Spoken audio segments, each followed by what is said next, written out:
The envelope had been lying on the kitchen table for 3 days. Thick cream-colored paper, gold embossing.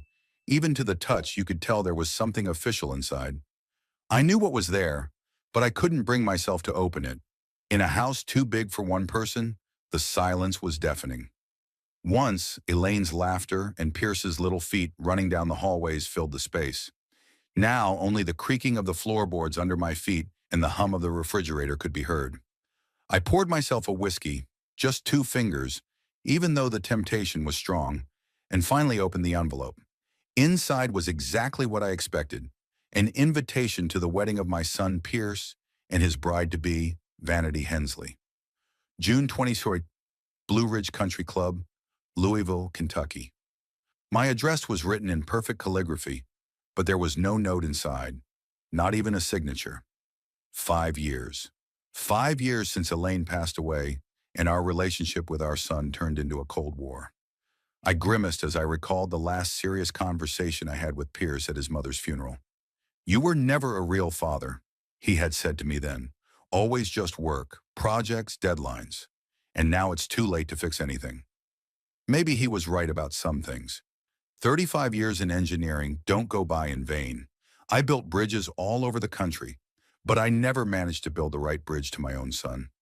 Elaine was the buffer between us, smoothing things over, explaining us to each other. Without her, we were strangers. I finished my whiskey and took out my phone. My finger hovered over Pierce's number. Should I call? For the past 3 years, our communication had been limited to dry messages on Christmas and birthdays.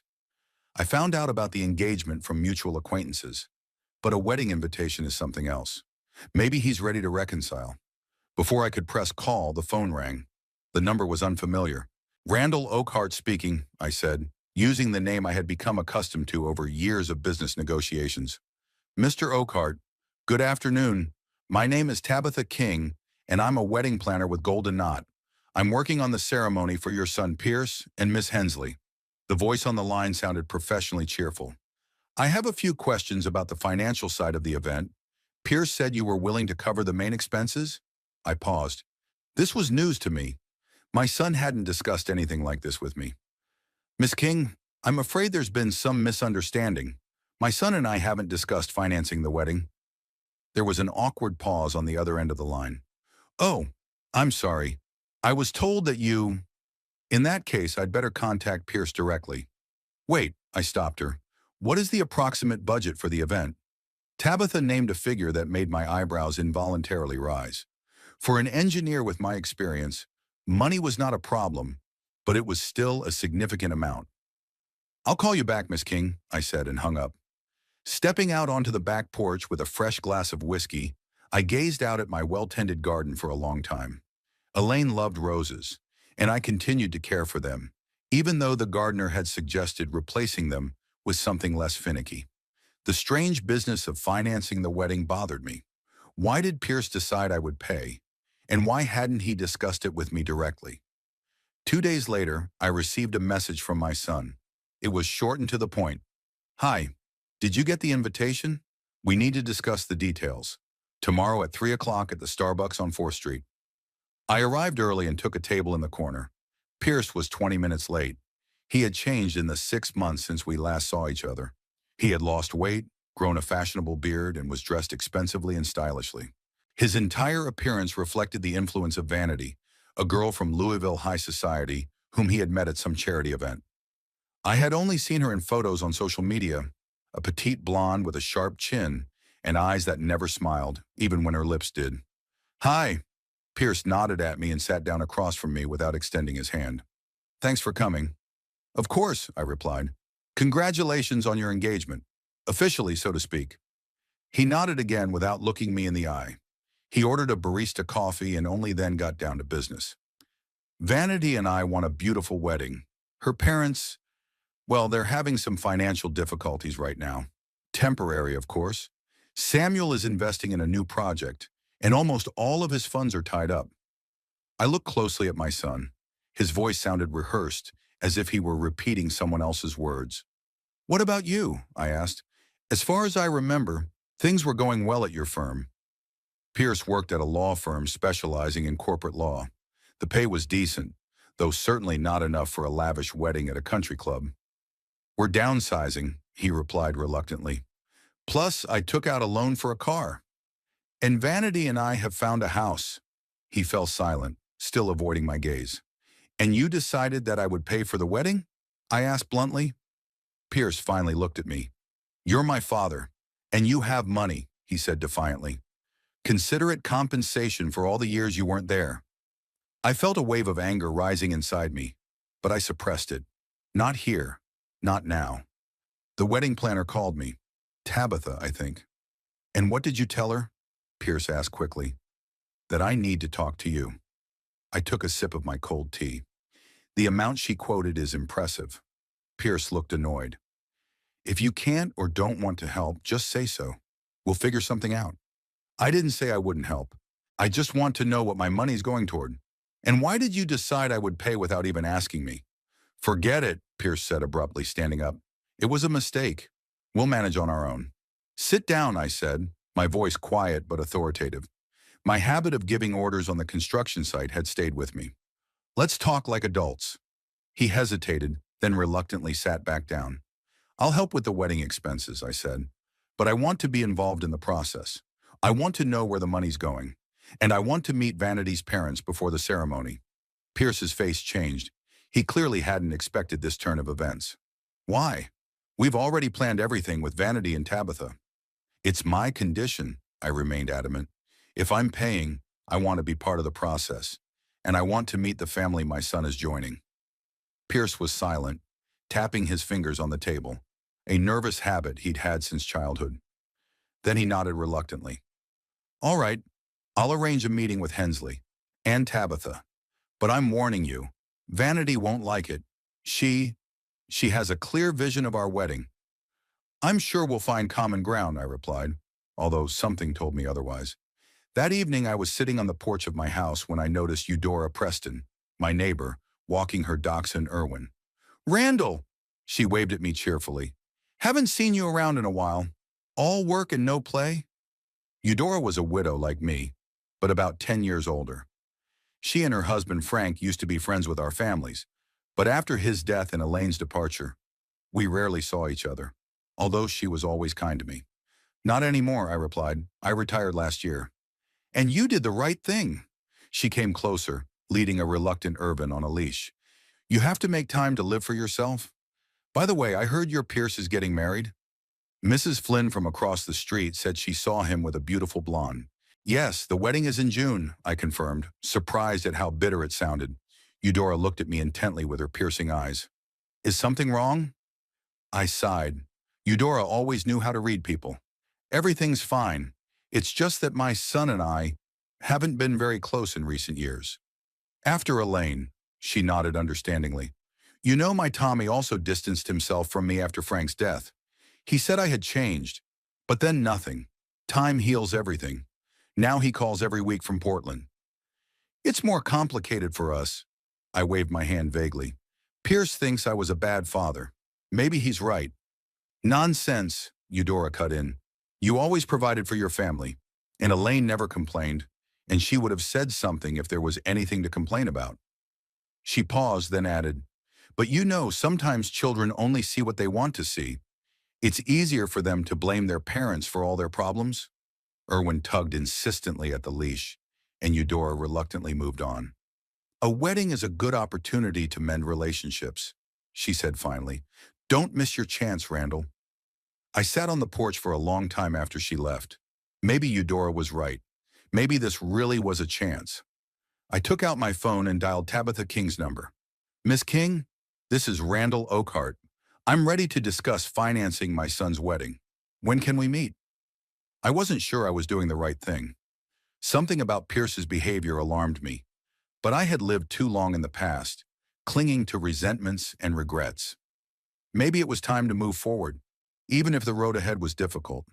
After all, Pierce was the only family I had left, and if paying for the wedding would help us repair our relationship, well, it would be worth any amount of money. The Blue Ridge Country Club looked exactly as I had expected. A pompous, pseudo-colonial building, immaculately manicured lawns, and a private road so long that visitors had time to feel special as they drove up to the main entrance. I parked my old Volvo next to a brand new Mercedes and a Cadillac Escalade SUV. My car looked out of place here, just like I did.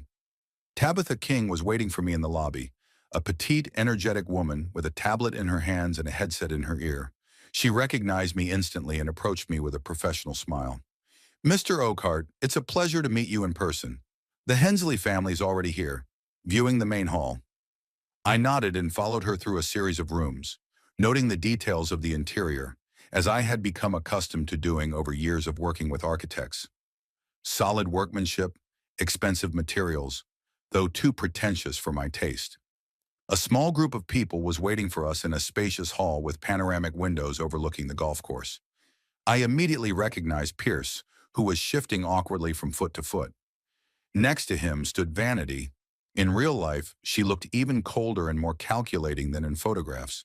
Her slender fingers, with their perfect manicure, clasped my son's elbow with possessive confidence.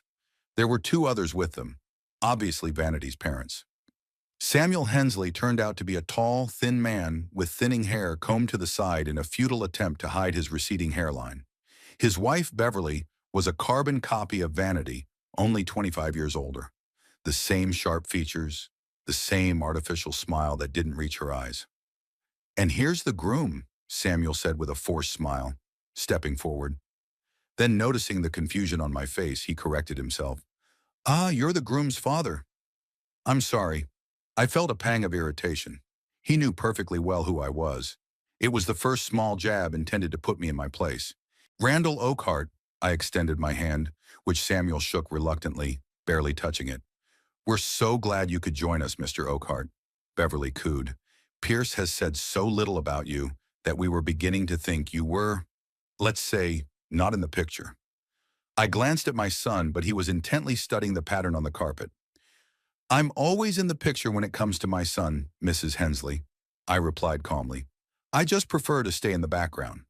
"Charming," Beverly smiled even wider, but her eyes remained cold. "Well, let's get down to business. Tabitha says you want to be involved in the planning process? Since I'm paying for most of the expenses, yes, I'd like to know where the money's going."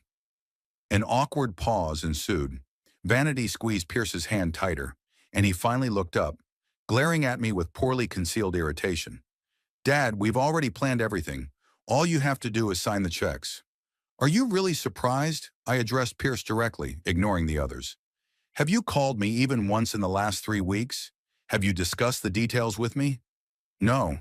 You just decided that I would write a check and disappear." "Gentlemen, please," Tabitha interjected with a professional smile. "Let's focus on the positive. Mr. Oakhart, I have prepared a complete list of expenses with details. I can email it to you or print it out right now." "Print it out, please." As Tabitha walked over to her bag to get the documents, I noticed Samuel and Beverly exchange meaningful glances. They clearly hadn't expected me to ask questions. The next hour was spent discussing the details: the menu, flowers, music, photographer. Or rather, not discussion, but a monologue by Vanity, who described in minute detail what she wanted. Pierce just nodded, agreeing with everything. I hardly recognized my son, the confident lawyer who had now become a passive appendage to his fiancée. "What about the guest list?" I asked when Vanity paused. 200 people, she replied without batting an eye. "Mostly our business partners and family friends." "And how many of those 200 are Pierce's friends or relatives?" Vanity hesitated, clearly not expecting that question. "Well, we made the list together." 37, Pierce said unexpectedly. 37 people on the list are my guess." I nodded slowly, trying not to show how much that ratio bothered me. My son had always been sociable, with many friends in school and college. But now he was allowing the Hensleys to turn his own wedding into their social event. "I'd like to add a few names," I said calmly. "Old friends of our family, people who have known Pierce since childhood." "I'm afraid the list has already been agreed upon with the catering service," Vanity replied quickly, "and we can't exceed the guest limit for this hall." "In that case, you can replace some of your guests with mine," I smiled, looking her straight in the eye. "I'm sure not all of your business partners are that important." Beverly made a sound like a stifled laugh. Samuel frowned and Pierce and Vanity exchanged tense glances. We can discuss this later, Tabitha interjected, sensing the growing tension. Now let's take a look at the ceremony site. It's in the garden behind the main building. We stepped out onto a spacious terrace overlooking a manicured garden with a rose garden and a small artificial pond. The ceremony area was marked by a white arch covered with fresh flowers. Even I, a man far from romantic, had to admit that it looked impressive. There will be rows of chairs for the guests here, Tabitha explained. The musicians will be on the right, and the procession will walk down this central aisle. As she spoke, I noticed Samuel taking Pierce aside and whispering something to him. My son listened, his shoulders slumped, nodding. It looked as if his future father-in-law was scolding him like a naughty child. What do you think, Mr. Oakhart? Tabitha brought me back to reality. Do you like the venue? It's beautiful, I replied absently, still watching my son and Samuel. Great. She made a note on her tablet. Then let's discuss the menu and the cake. The catering service has prepared several options. I listened half-heartedly, analyzing the situation. Behind the Hensley family's outward glamour, I sensed something insincere. They clearly had their sights set on Pierce, and it wasn't just Vanity's emotional attachment. There was something else going on. After inspecting the ceremony venue, we returned to the main hall to discuss the menu. Vanity insisted on exquisite French cuisine. Although I knew that Pierce had always preferred simpler food, she was in charge of the whole process, and her parents supported her every decision. What about the cake? I asked when we were done with the main menu. 6 tiers with sugar flowers and gold trim, Vanity replied immediately. The designer is already working on the sketch. And who is this designer? Charles Devereaux, the best pastry chef in the state. He made the cake for the governor's inauguration. I whistled softly. And how much does such a master cost? Vanity named a figure that made even me, a wealthy man, raise my eyebrows in surprise. Is that a reasonable expense? I turned to Pierce. Do you really need a cake like that? My son avoided my gaze. Vanity wants it that way. It's her day. As far as I remember, a wedding is a day for both spouses, I remarked. Or am I mistaken? Your ideas are outdated, Mr. Oakhart, Beverly interjected with a fake smile. Nowadays, a wedding is primarily the bride's day. Men only play a supporting role. I looked longly, then shifted my gaze to Samuel, who was smiling haughtily, and finally to Pierce, who looked downright miserable. In that case, I said calmly, since I am playing a supporting role as the sponsor of this event, I would like to know the total cost before I start writing checks. Tabitha immediately handed me a folder with a detailed estimate. I glanced through the document and realized that the initial amount she had quoted on the phone was significantly underestimated. The actual costs were almost double that. That's impressive, I said, putting the folder down, especially considering that Mr. Hensley is experiencing temporary financial difficulties and cannot contribute. A flash of irritation crossed Samuel's face. We have certain obligations that prevent us from— Of course, I interrupted him. I understand. A new project, investments, all funds are tied up. Pierce explained the situation. Dad, Pierce began, but I raised my hand to stop him. It's okay, son. I'll cover the expenses. Every single one. I turned to Tabitha. Where should I transfer the first payment? She quickly took an envelope with the details out of her bag. Here is the information for the deposits. 30% of the amount must be paid now, and the rest 2 weeks before the ceremony. Perfect. I put the envelope in my jacket's inside pocket. I'll make the transfer today. Vanity visibly relaxed, and her parents exchanged satisfied glances. They had gotten what they wanted, full financing for their dream wedding at my expense. Mr. Oakhart, Samuel suddenly became almost friendly. Since we are now one family, perhaps we could discuss some other matters. I hear you have extensive connections in the construction industry? So that's what it was. Now it was clear why they were so eager to get me as a financial donor. They wanted not only my money, but also my connections. I do have some contacts, I replied cautiously. What exactly are you interested in? Perhaps we could discuss this in a more private setting, Samuel said, looking at me meaningfully. How about over dinner next week? I nodded, making a mental note to find out more about Samuel Hensley's business. Something wasn't right here. When the main questions were over, Tabitha suggested we take a look at the dressing rooms and preparation rooms for the newlyweds. Beverly and Vanity immediately dragged Pierce away, leaving me alone with Samuel. "You know, Mr. Oakhart," he began as soon as the others had moved far enough away, "I'm glad we finally got to meet. Pierce has told me a lot about you." "Really?" I didn't hide my skepticism. "I thought your wife mentioned that he hardly ever talked about me." Samuel hesitated for a moment, but quickly regained his composure. "Ah, you know women. They don't always listen carefully. Pierce did talk about your successful career, your connections. We are very impressed." "Thank you," I replied dryly. Although I must say that my son was never impressed by my career. Quite the contrary, it was a constant source of tension between us. "People change, Mr. Oakhart." Samuel patted me on the shoulder with a familiarity I didn't appreciate at all. "Pierce has matured and now appreciates what you've created. And we appreciate Pierce. Vanity simply adores him." I looked at the group ahead of me, my son, sandwiched between two powerful women who were literally dragging him along. He didn't look like someone who was adored, more like a prisoner resigned to his fate. The rest of the day went on in the same vein. We looked at all the rooms and discussed every detail of the celebration. I nodded silently, pretending that everything was fine, although inside I was growing increasingly anxious. Something here was categorically wrong. When the meeting was over, I took Pierce aside. "Can I have a word with you?" He nodded reluctantly, casting an apologetic glance at Vanity, who was watching us with poorly concealed irritation. "Are you okay?" I asked quietly. "You look exhausted." "Everything's fine," Pierce replied quickly. "Just a lot of work and wedding preparations are taking a lot of energy.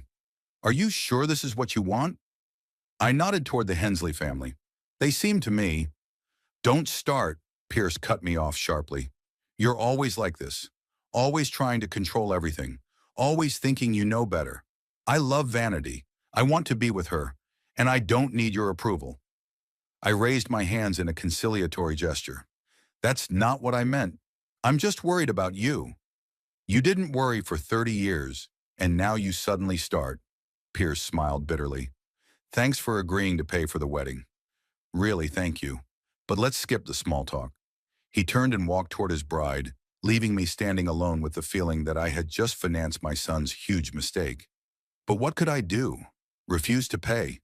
That would only worsen our already fragile relationship. On the way home, I stopped at the bank and transferred a substantial amount to the account Tabitha had given me. It was the first installment for a wedding that, by all appearances, was being held not so much for Pierce as to bolster the Hensley family's social status. And I had little doubt that my son had no idea how much I was paying for this event. I could only hope that I wasn't making a mistake by indulging in this charade. The morning of June 22nd was surprisingly clear and windless.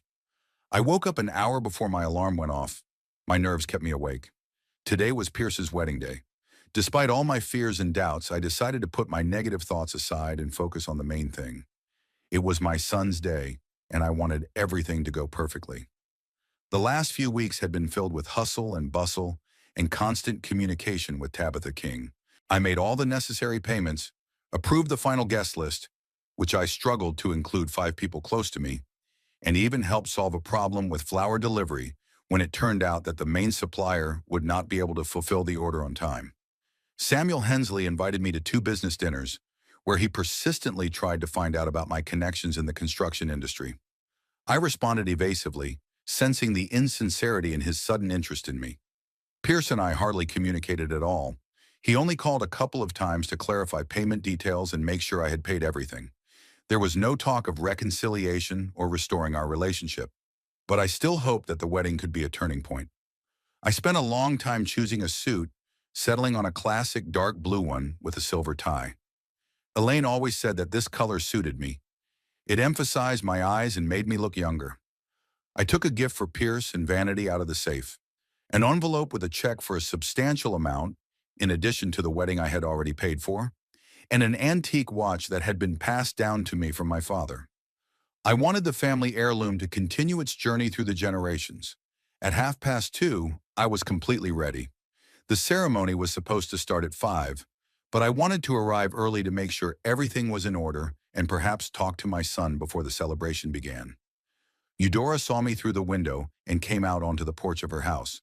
"Randall, you look handsome today." She smiled, adjusting her gray curls. "Give my congratulations to Pierce." "I will," I nodded, getting into the car. "It's a shame you won't be at the wedding." "It's okay. I'm too old for such events." Eudora waved her hand. "Tell me later how it went." The drive to Blue Ridge took about 40 minutes. The closer I got, the more nervous I became, completely irrationally, as if I were the groom and not my son. At the turn onto the private road leading to the club, there was already a sign with the names of Pierce and Vanity and balloons. I turned, drove down a picturesque alley, and found myself in front of the main gate. Here, the first surprise awaited me. A security guard in a dark uniform came out of the booth and gestured for the car to stop.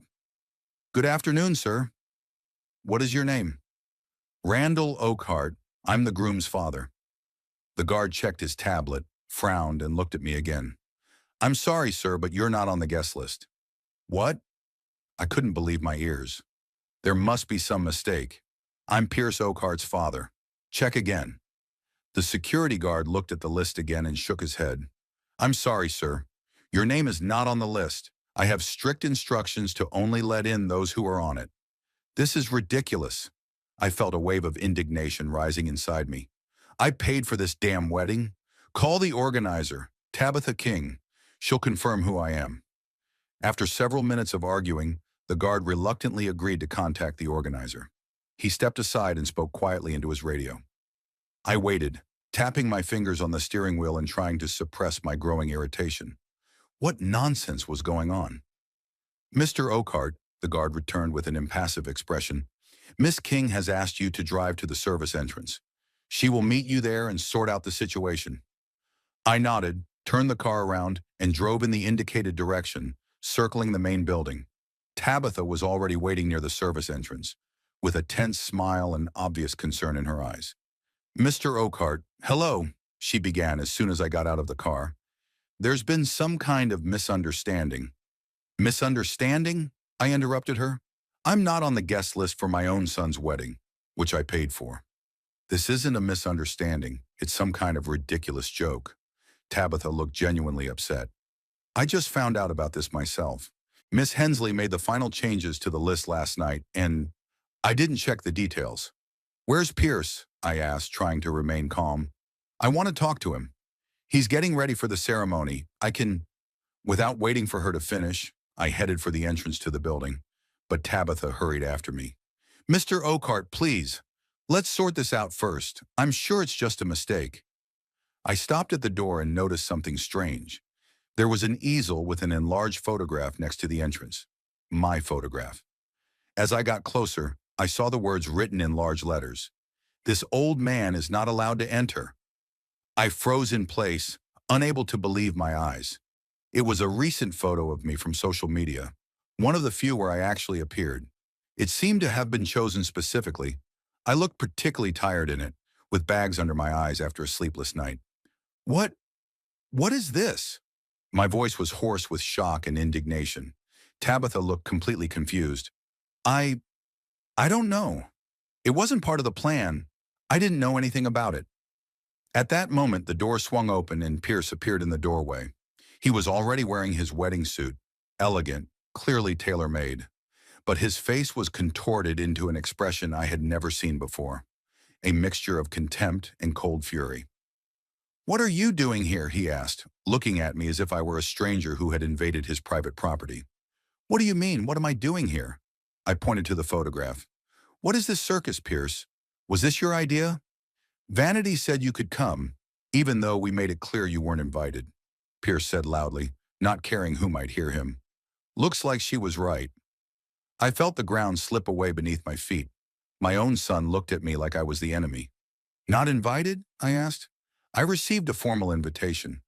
I paid for this wedding down to the last cent." "Oh yes, money, always money." Pierce smiled bitterly.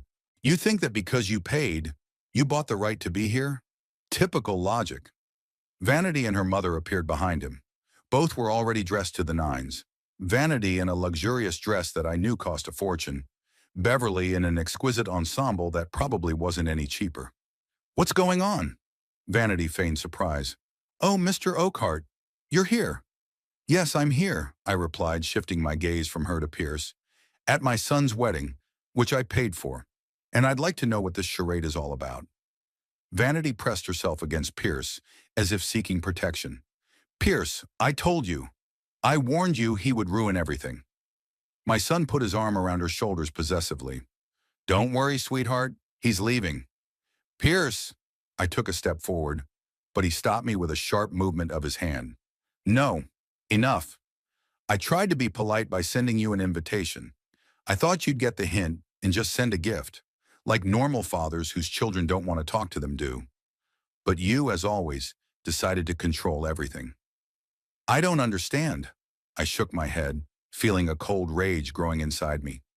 You asked me to pay for the wedding yourself. You set up meetings with the planner, and now you're pretending you didn't want me here? A small crowd began to gather around us. Club employees, a few early guests. I noticed Samuel Hensley watching the scene from a safe distance, his arms crossed over his chest. My fiancée and her parents object to your presence, Pierce said loudly, clearly playing to the crowd. They believe you will ruin the festive atmosphere with your controlling behavior, and I agree with them.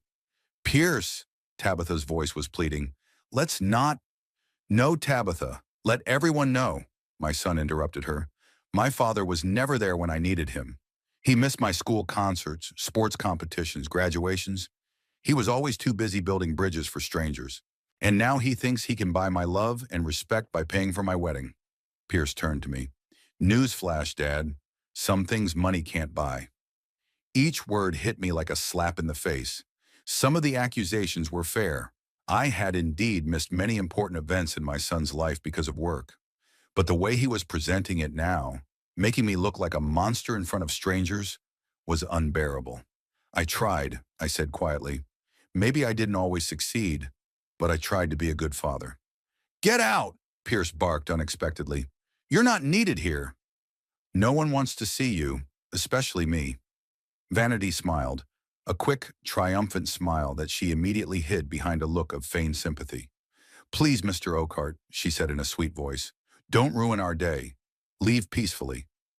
I looked around at the assembled crowd, the smirking Hensleys, the embarrassed Tabitha, the curious guests, the two security guards already moving in my direction, and finally Pierce, my son who looked at me with utter disgust. Something inside me snapped and immediately froze, turning into icy determination. If they wanted war, they would get it. Fine, I said calmly. I'm leaving. But remember, Pierce, today will determine our future, and that future is not what you expect. Turning around, I headed for the car. As I opened the door, I heard Pierce call after me. Are you threatening me? That's all you know how to do. Intimidate and control. I didn't answer.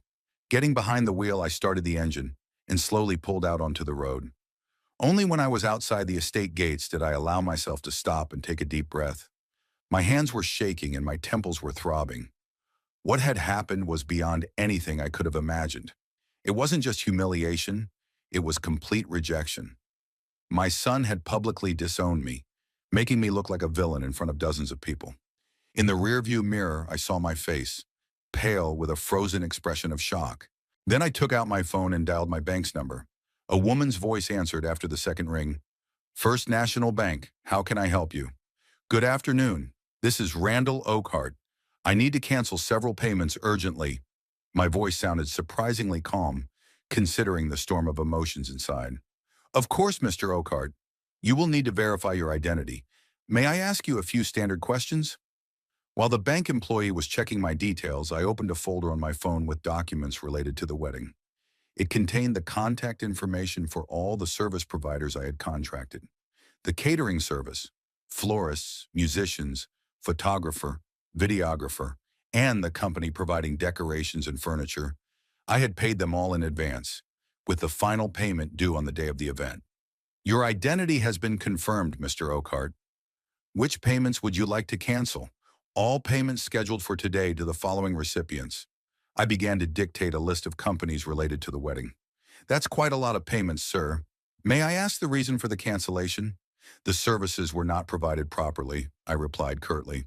I have every right to cancel the payments according to the terms of the contracts. I understand. I will need some time to process all the requests. Some payments may already be in process.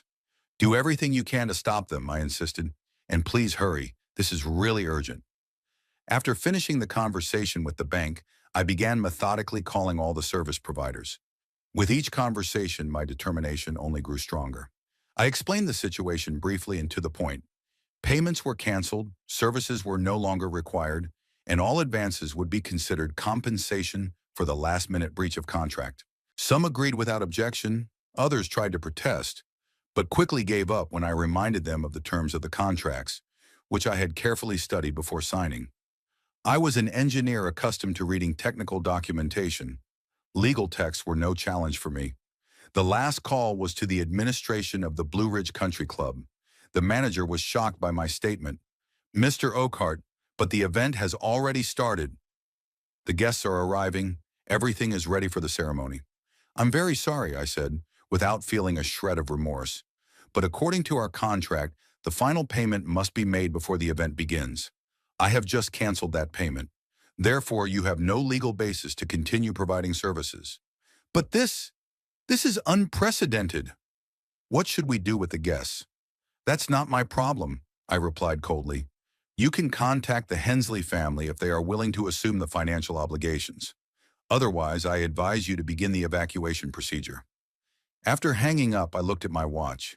Exactly 1 hour had passed since my disgraceful expulsion. It was time to return and watch the perfect wedding of my ungrateful son and his manipulative bride fall apart. I turned the car around and slowly drove back to the country club, feeling a flame of dark satisfaction burning inside me. I parked my car outside the club grounds and sat for a while, watching the guest cars pull up. Elegant women in flowing dresses, men in formal suits, they were all rushing to the celebration, unaware of the chaos that was about to unfold. I had no regrets about my decision. The humiliation I had experienced an hour ago had burned away all my doubts. Now I wanted only one thing: justice. My phone kept vibrating with incoming messages. Service providers, managers, coordinators, everyone was panicking, trying to contact me to clarify the situation. I ignored most of the calls, responding only to those who were critical to my plan. At 5:30 p.m., the first van from the Golden Plate catering service arrived. I got out of the car and walked over to the driver. "Mr. Oakhart?" asked a middle-aged man in a company uniform. "I'm Dwight Parker, the COO. We received your notice of contract cancellation. Is this some kind of mistake?" "No mistake, Mr. Parker. I canceled the payments and am terminating all agreements. The wedding is off." Dwight looked confused. "But we've already delivered some of the food. The staff is here. Everything is ready." "In that case, take your food and staff," I was adamant. "I paid a 30% deposit, which is enough to cover your expenses." "But the guests are already arriving. The ceremony's about to begin." "That's not my problem," I shrugged. "If the Hensley family wants to continue with the event, let them pay the remaining amount. I assume they won't be able to do that, at least not today." While we were talking, 2 more cars pulled up. One belonged to the company that provided the musical equipment, the other to the company responsible for the decorations and furniture. Judging by the concerned looks on the faces of the managers who arrived, they had also received my notices. 15 minutes later, a small group of representatives from various companies gathered at the gate. Everyone was confused. Some expressed outrage, but I remained calm, explaining the situation over and over again. Legally, I was completely in the right. None of the contracts had been fulfilled in full, as the final payments had not been received. At 5:45 p.m., Richard Ellington, the manager of the country club, joined us. His usually imperturbable face expressed extreme concern. "Mr. Oakhart," he began, nervously adjusting his tie, "there must be some compromise. We have 200 guests. The ceremony is about to begin." "I'm afraid there will be no compromise, Mr. Ellington," I was adamant. "Either someone else pays for all the services right now, or the event is canceled. And judging by our conversation with the Hensley family, they are unlikely to be able to do so." Ellington looked helplessly at the assembled company representatives, as if hoping to find support from them, but met only equally confused looks. In that case, he finally said, we will have to interrupt the event. According to club rules, we cannot hold unpaid celebrations. Quite right, I nodded, and I would like to be present for this announcement. After all, I am the groom's father. Ellington hesitated for a few seconds, but then nodded. All right, but I hope you understand that this is an unprecedented situation. I assure you, the humiliation I experienced today was also unprecedented, I replied coldly. Together with representatives from all the companies, we headed for the main building. This time, no one stopped me at the gate. The security guards were already aware of the situation and clearly did not want to exacerbate the conflict. As I had expected, the ceremony had already begun. The sounds of a string quartet drifted from the open garden doors. The guests sat in rows on white chairs decorated with flowers. Pierce stood under the arch, shifting nervously from foot to foot. Next to him was his best man. They were waiting for the bride to appear. Ellington whispered something to the ceremony coordinator, and the music suddenly stopped. A surprised murmur ran through the rows of guests. Ladies and gentlemen, I apologize for the interruption, Ellington said loudly, stepping into the center of the courtyard. Unfortunately, unforeseen circumstances have arisen, and we are forced to suspend the ceremony. The guests began to murmur, and Pierce stepped forward with a look of complete bewilderment on his face. What's going on? He asked, looking from Ellington to me. Noticing me among the people standing at the entrance to the garden, he froze. What are you doing here? I told you to get out. I'm afraid, Mr. Oakhart, Ellington said politely but firmly, addressing my son. There has been a problem with payment for the event. All payments have been canceled. According to club rules, we cannot continue with an unpaid celebration. Pierce turned pale. At that moment, a procession emerged from the building, the bridesmaids in matching pastel dresses, followed by Vanity on her father's arm. Seeing the ceremony come to a halt and hearing Ellington's words, she froze in place. What do you mean, payments canceled? Pierce asked, confused. We paid for everything. No, son, I stepped forward. I paid for everything, and I canceled the payments after you kicked me out of here in disgrace. Pierce stared at me, not believing his ears. You? What? At that moment, Samuel Hensley pushed his way forward. What's going on? Why did the ceremony stop? Didn't your future son-in-law tell you? I asked him with feigned surprise. I paid for the entire wedding, down to the last cent, and now I've canceled all payments.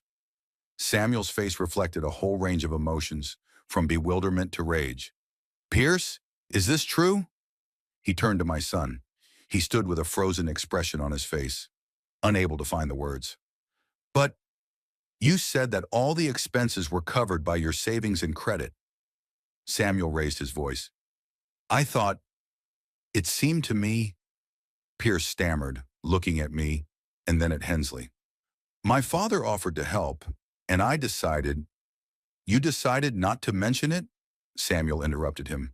You decided to hide from us who was really paying for the wedding? Vanity joined us, holding a luxurious bouquet in her hands. Her perfect makeup couldn't hide her shock. What's going on? Why is everyone shouting? Your fiancé has been deceiving us, dear, Samuel said. All this time, his father has been sponsoring us, not him. Vanity turned to Pierce. Is that true? Her voice sounded less like indignation and more like cold calculation. Pierce nodded, lowering his eyes. Yes, my father paid for the wedding. But you said you had savings, that you took out a loan. I lied. Pierce looked completely devastated. I didn't want you to think I couldn't provide for us.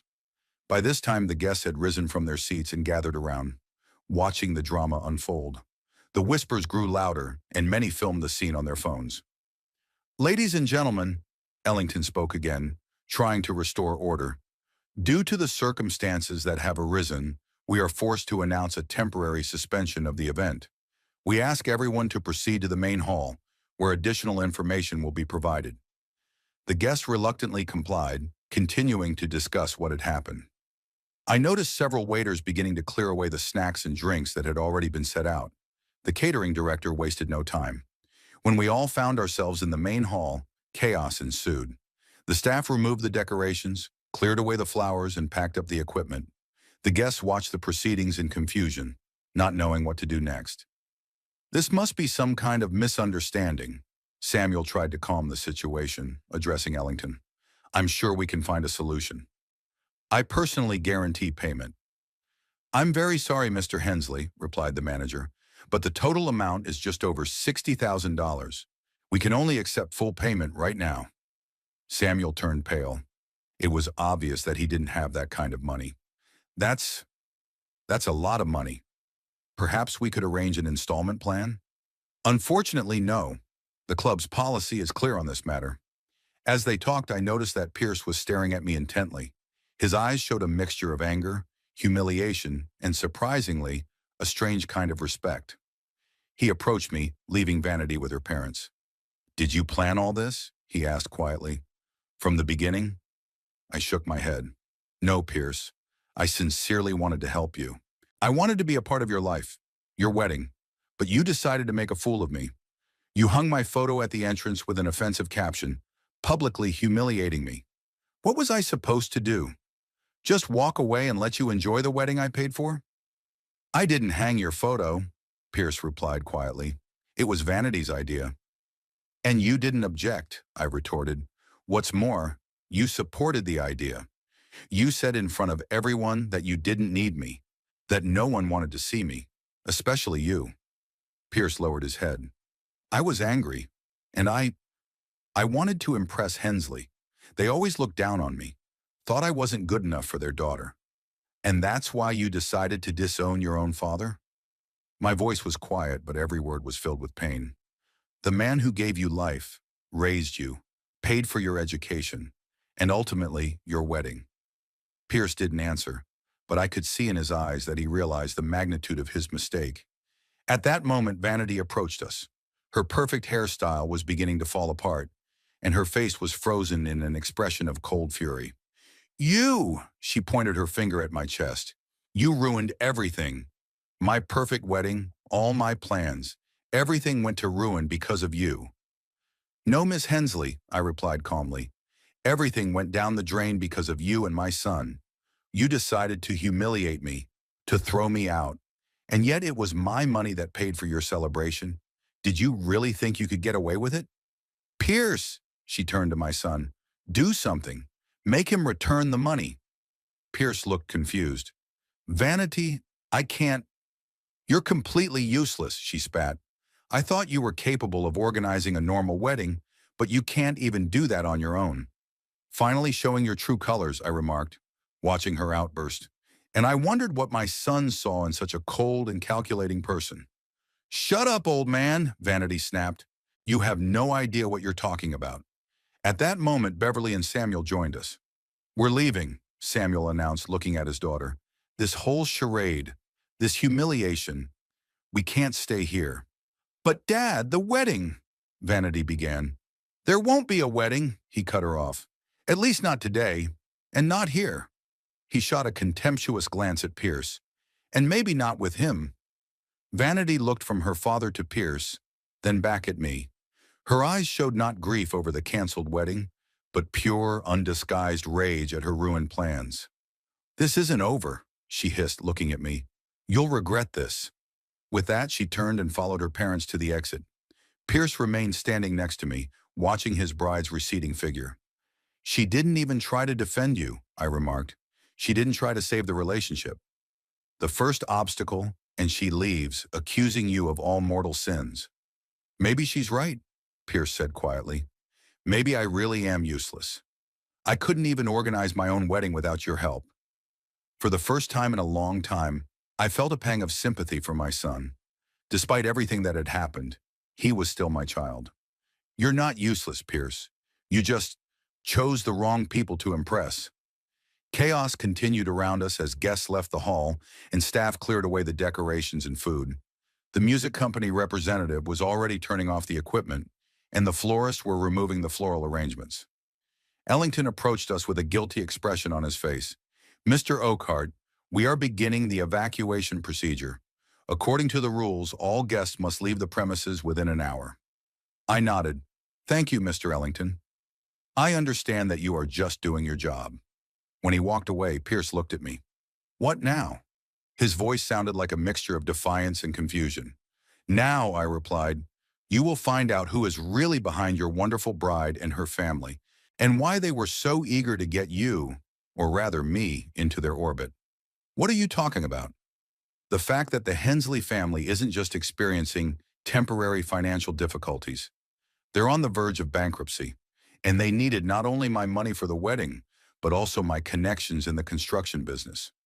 Samuel hinted at this quite transparently during our meetings. Pierce looked stunned. How do you know? I'm an old engineer, son. I learned long ago to check the foundation before building a bridge. And the Hensley family's foundation turned out to be rotten to the core. The main hall of the Blue Ridge Country Club turned into a battlefield. Guests gathered in small groups, animatedly discussing what was happening. The staff hurriedly cleared away the decorations and food. Vanity stood surrounded by her bridesmaids, bursting into tears. Real or fake, it was hard to tell. Samuel and Beverly Hensley tried to keep up appearances, talking to the most important guests, but even from a distance I could see beads of sweat on Samuel's forehead. Pierce looked lost. He mechanically shook hands with guests who expressed their sympathy and awkwardly said goodbye. His best man, an old college friend, stood nearby, muttering something comforting. I decided it was time to finish what I had started. If I was going to destroy it, I would do it completely.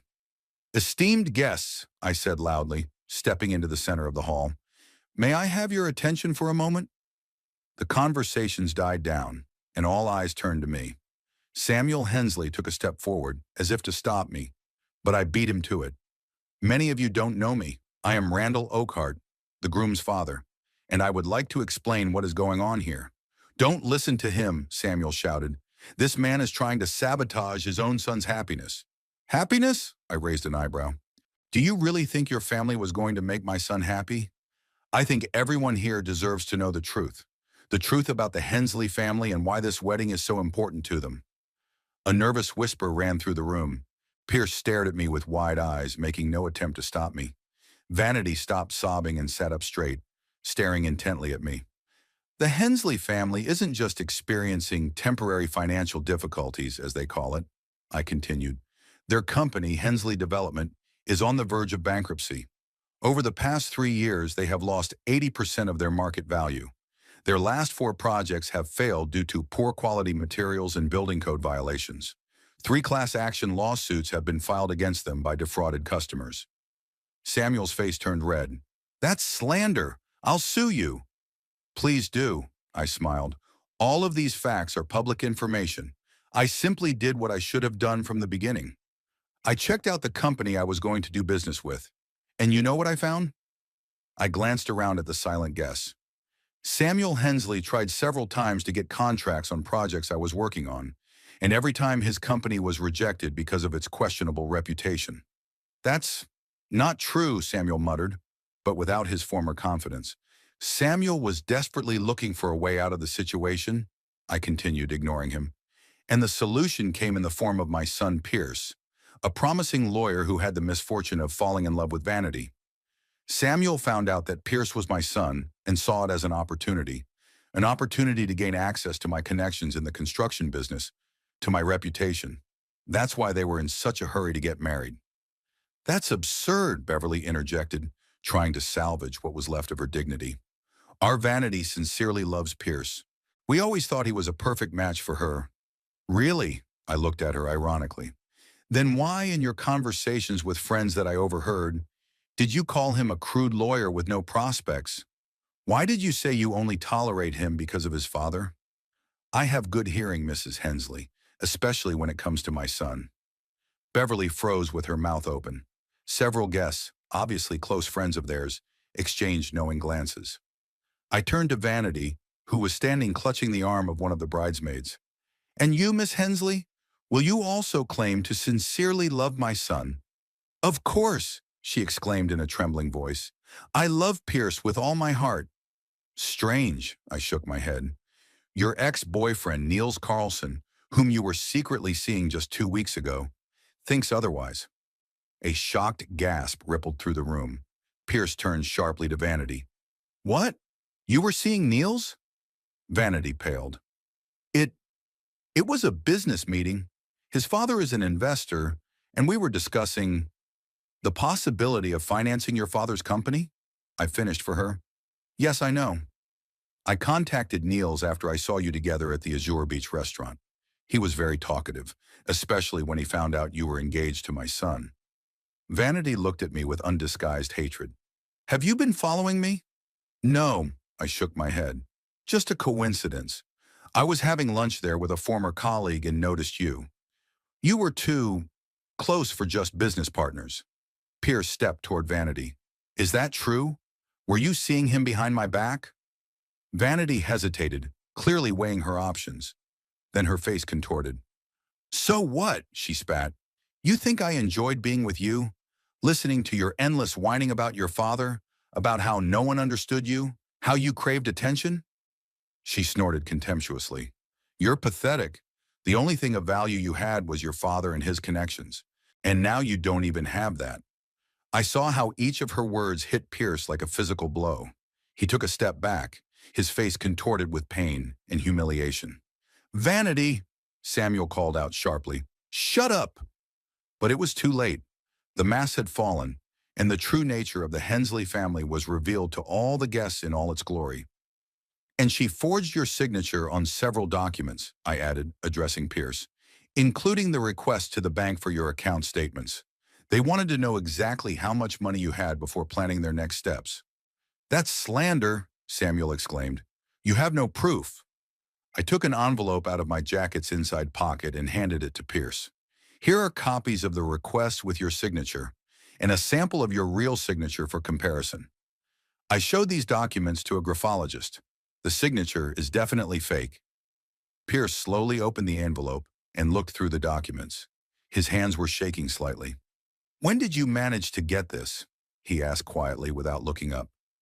I had time while I was paying the bills for your wedding, I replied. I wanted to make sure my son wasn't being used. Pierce looked up, his eyes filled with a mixture of bitterness and gratitude. Why didn't you tell me sooner? Would you have believed me? I asked.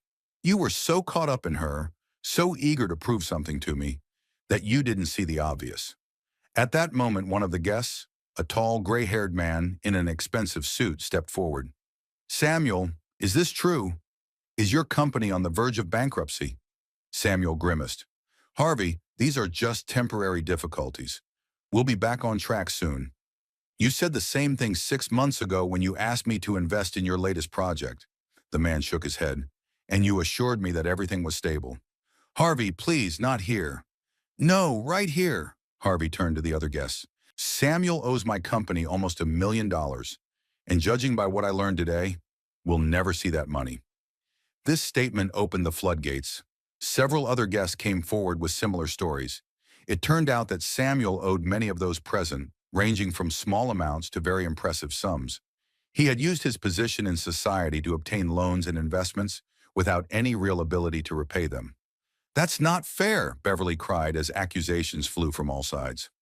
We threw a wonderful party, invited all of you, and you're attacking us like vultures. You threw a party with other people's money, I countered, and you invited these people to continue your game, to use the wedding as a smokescreen for your financial machinations. Beverly turned to Vanity. Do something. Get your fiancé back. Vanity rolled her eyes. He's not my fiancé anymore, Mom. The game is over. What do you mean the game is over? Beverly hissed. You were supposed to marry him. That was the plan. The plan failed, Vanity snapped. And I'm not going to pretend to love that whiner anymore. He doesn't even have his own money, let alone the balls to stand up to his daddy. Pierce watched the exchange with the expression of someone who had suddenly awakened from a long sleep. So all this time, he began quietly. All this time, they've been manipulating you, I finished for him. They used your resentment toward me, your desire to prove your independence. They found your weak spot and hit it right on target. Vanity snorted contemptuously. It was too easy. A couple of compliments, a little attention, and you were ready for anything, even to renounce your own father. Pierce looked as if he had been punched in the gut. I loved you, truly. How touching, Vanity rolled her eyes. But you can't pay bills with love, and you can't secure your future with it either. One of the waiters, who was still clearing glasses from the tables, couldn't help but whistle loudly. What a twist! His colleague nudged him with his elbow, but it was too late. The whole room burst into nervous laughter. The tension that had been hanging in the air was partially relieved. The guests who, a minute ago, had been shifting awkwardly from foot to foot, were now openly discussing what was happening, not hiding their shock and indignation. Samuel, realizing he had nothing to lose, turned to me. "Are you satisfied, Oakart? You ruined the wedding and disgraced us all in front of the guests. Is this your revenge?" "No," I replied calmly. "It's not revenge. It's protection. Protection of my son from people who saw him only as a means to achieve their goals." "You're just as hypocritical as we are," Samuel hissed. "Do you think I didn't check up on you? You've been a lousy father your whole life. You missed important events and put work above family. Your son had every right to hate you." I felt a pang of guilt because there was some truth in his words, but now was not the time to admit it. Maybe I wasn't the perfect father, but I never used my son. I never lied to him for my own benefit. "No, you just lied to him with your absence," Samuel retorted. I didn't have time to respond because Pierce suddenly stepped between us. "Enough, both of you." His voice sounded firm, more confident than I had heard in years. "I don't need defenders or accusers. I'll deal with my own life." He turned to Vanity. "You know, I should be grateful to you. You showed me how blind I was. Not just to you, but to my father." Then he looked at me. "And you showed me that, despite all our differences, you still care about me. Even if it's in your own, very radical way." Vanity grimaced contemptuously. "Oh, what a touching family scene. Maybe you'll hug and cry together next." "Vanity," Samuel snapped at her. "Shut up, you're only making the situation worse." "What situation, Dad?" She laughed, her laughter tinged with hysteria. "We have no money. Your business is on the verge of collapse. We've just embarrassed ourselves in front of all of Louisville high society. It can't get any worse." "It can," interrupted a man in a formal suit whom I didn't recognize, who had been silently watching the scene. "I'm Blake Sutton, the district attorney." He showed his ID. "And I'm here not as a guest, but on business. For the past 6 months, my team has been investigating the activities of Hensley Development. Today's revelations have been very informative." Samuel turned so pale that I seriously feared he would have a heart attack right there. "Blake, listen. This is all just a misunderstanding. Dozens of defrauded investors and clients is not a misunderstanding, Samuel." The prosecutor cut him off. "It's systematic fraud. And I've heard enough now to issue a search warrant for all your offices and access to your bank accounts." Beverly made a strange sound, something between a sob and a moan. "Samuel, do something." But Samuel stood as if paralyzed, staring at a single point. Prosecutor Sutton gave a signal, and 2 more men emerged from the crowd of guests, obviously his assistants. "Mr. Hensley, I would recommend that you voluntarily report to my office tomorrow morning. Otherwise, I will have to issue a warrant for your arrest." Samuel nodded mechanically without saying a word. Suddenly, Vanity burst out laughing, loudly, unnaturally. "Just wonderful. The wedding is off. The company is ruined. My father is under investigation. What's next? A meteorite falling on our house?" "Vanity, calm down." Beverly tried to hug her daughter, but she pushed her away. "No, Mom, I won't calm down," Vanity shouted. "I put up with this bore for 5 months." She pointed her finger at Pierce. "Listened to his whining, pretended to be a bride in love. And for what? So I could stand here and watch my whole life fall apart?" "You're young. You have your whole life ahead of you." Her mother tried to calm her down. "Oh, sure," Vanity laughed hysterically.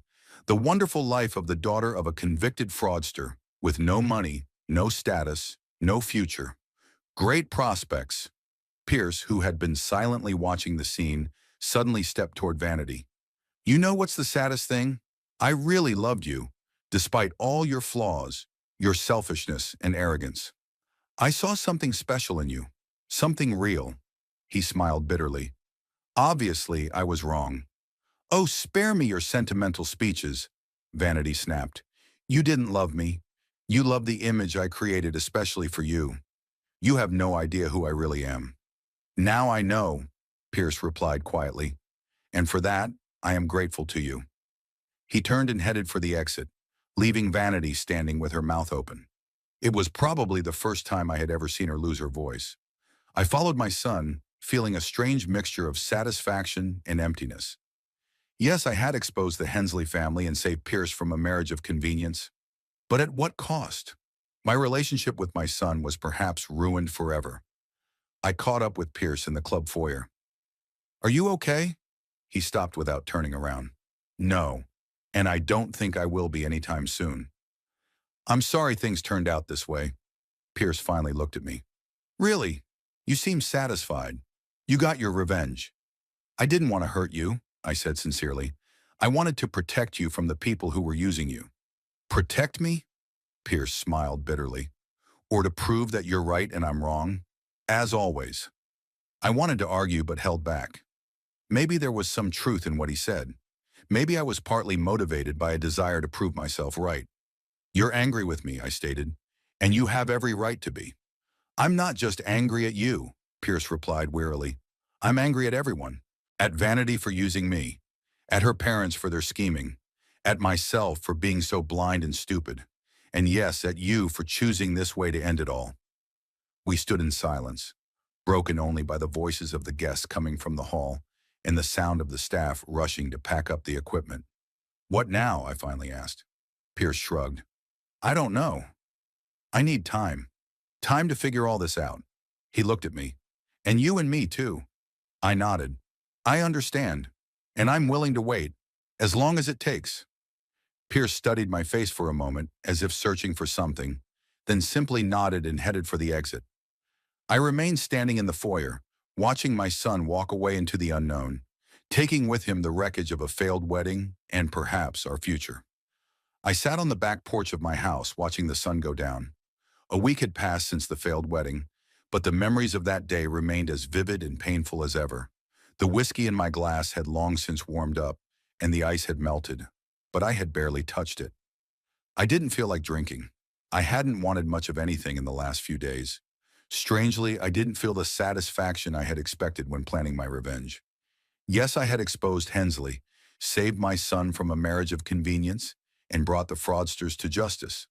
But there was no joy, only bitterness and a feeling of emptiness. Articles about the collapse of the Hensley empire had already appeared in the local news. Samuel was accused of fraud, money laundering, and financial machinations. Several banks filed a class action lawsuit. His company officially declared bankruptcy. Beverly, according to rumors, was hurriedly packing her bags to go to her sisters in Chicago. There was no news about Vanity, and I tried not to think about her. She was just a tool in the hands of her parents, albeit a very willing one. What worried me most was the lack of news from Pierce. After he left the club on that fateful day, I hadn't seen or heard from him. Several times I was tempted to call, but each time I stopped myself. He needed time. We both needed time. Eudora came by a couple of times, bringing homemade baked goods and news from the neighborhood. She didn't ask about the wedding, although she clearly knew something had gone wrong. She just sat there talking about her grandchildren, her garden, and the new supermarket that had opened a block away. Her presence was strangely comforting. The doorbell rang. I reluctantly got up from my chair and went to answer it, wondering who it could be at this hour. Tabitha King, the wedding planner, was standing on the doorstep. She looked tired and a little confused. "Mr. Oakhart," she began, nervously fiddling with the strap of her purse. "I hope I'm not disturbing you." "No, not at all." I stepped aside, inviting her in. "Come in." "Has something happened?" Tabitha walked into the living room but refused to sit down, continuing to stand in the middle of the room. "I came to apologize, and to bring this." She handed me an envelope. "Here is a check for your advance. We are returning the money because the event did not take place." I took the envelope but didn't open it. "That's not necessary. You did your job." "No." Tabitha shook her head. "I didn't. I should have noticed all these oddities. The questions on the guest list, your exclusion from it, that awful photo." She faltered. "I'm a professional. I should have realized something was wrong." "You couldn't have known," I shrugged. "None of us knew what we were getting into." "I'm still ashamed," she lowered her eyes. "And by the way, about Hensley." Tabitha hesitated. "Yes?" I perked up. "Rumor has it they're leaving the country, before the trials begin. It turns out Samuel has dual citizenship, American and Cypriot, and Cyprus doesn't extradite for financial crimes like this. The news didn't surprise me. Samuel always gave the impression of being someone who thought through his escape routes. What about their daughter? I asked, not knowing why I wanted this information. Vanity? Tabitha shrugged. No one knows for sure. There are rumors that she's already flown to Europe. Others say she stayed here, trying to find modeling work in New York. Either way, we're unlikely to see her in Louisville again. I nodded. At least she's not pursuing Pierce, and that's a good thing. How's your son? Tabitha asked cautiously. Is he okay? I don't know, I replied honestly. We haven't spoken since that day. I'm so sorry. She looked genuinely upset. This must be a hard blow for him. It was a hard blow for all of us, I sighed. But life goes on, and maybe in the long run, it's for the best. Tabitha nodded, getting ready to leave. Anyway, thank you for seeing me.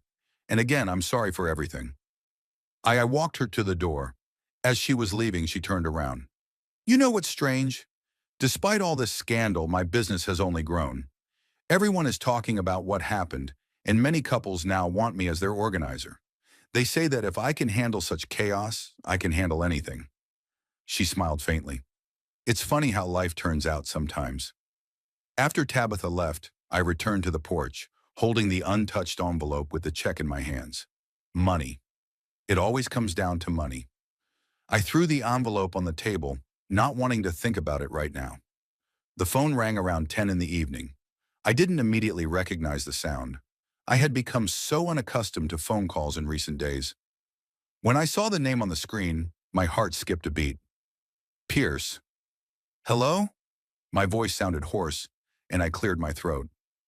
It's me, my son said curtly. Good to hear from you. I tried to sound calm, even though I was tense with anticipation. Really?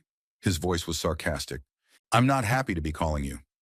I remained silent, giving him a chance to speak. You know, I thought long and hard about whether I should even keep in touch with you, Pierce continued, after what you did. I was protecting you, I said quietly. Protecting me? He laughed bitterly. You ruined my life. You humiliated me in front of 200 people. You made me look like a complete idiot who was used and deceived. Do you have any idea what it's like for me to show up at work now? In the city. Everyone is whispering behind my back. Everyone knows what happened. I gripped the phone tighter. I didn't want it to turn out this way. Really? Pierce didn't hide his anger. How did you want it to turn out? You canceled all payments on the day of the wedding, showed up with a crowd of angry suppliers, and staged a public expose. How do you think it could have ended any differently? He was right. I had acted impulsively, driven by resentment and a desire for revenge. I hadn't thought about the consequences for Pierce. I'm so sorry, son, I said sincerely. I should have talked to you in private, shown you the evidence, convinced you. But you didn't, Pierce snapped. You chose the path of maximum damage, as always. What do you mean, as always? I felt a pang of hurt. When have I ever caused you damage? My whole life, he exclaimed.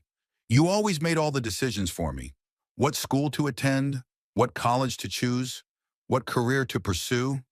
You never asked what I wanted, and now you've decided for me that I shouldn't marry Vanity. She used you, I reminded him.